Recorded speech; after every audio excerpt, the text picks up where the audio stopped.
তোমরা কেমন আছো সবাই বন্ধুরা, বলো তো।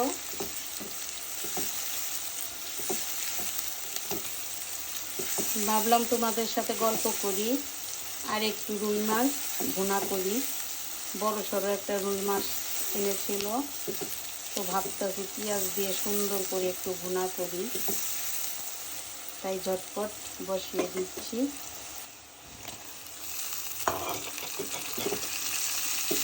টমেটো দিয়ে যদি ভুনা করি স্বাদটা আরও ভালোই বেড়ে যাবে, তাই ভাবলাম টমেটো দিয়ে পেঁয়াজ দিয়ে রুই মাছ ভুনা করি।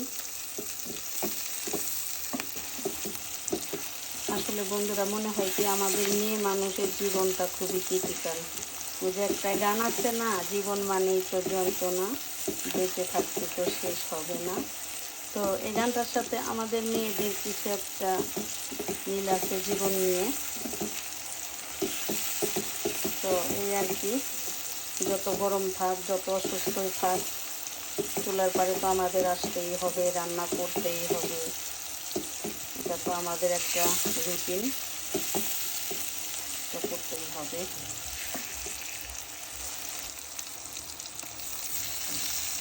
এক চামচ রসুন বাটা দিয়ে দিলাম, হাফ চামচ পরিমাণ আদা বাটা দিয়ে দিলাম, হাফ চামচ পরিমাণ জিরা বাটা দিয়ে দিলাম। সুন্দর করে এখন আমি মশলা একটু ভালো করে ভেজে নেব। কে কোথার থেকে দেখছো বন্ধুরা, আমাকে একটু কমেন্ট করে জানাবে। আর আমার ফুল ভিডিওটা অবশ্যই তোমরা দেখবে।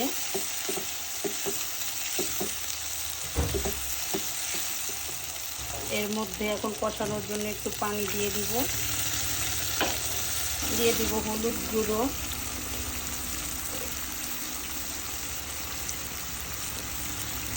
অল্প পরিমাণে মরিচ গুঁড়ো দিয়ে দিব।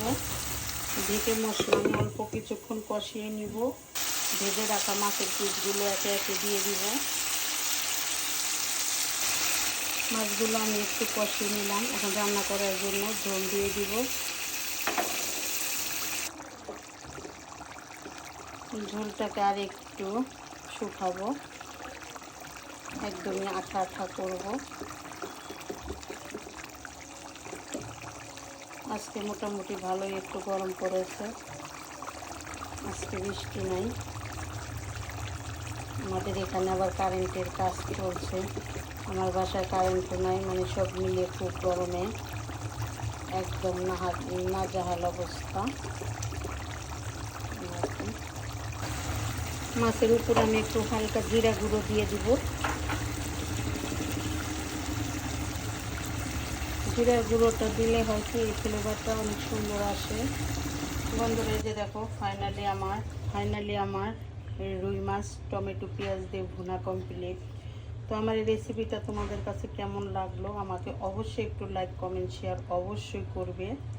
আমার পেজকে অবশ্যই ফলো করবে, আমার ইউটিউব চ্যানেলকে সাবস্ক্রাইব করবে।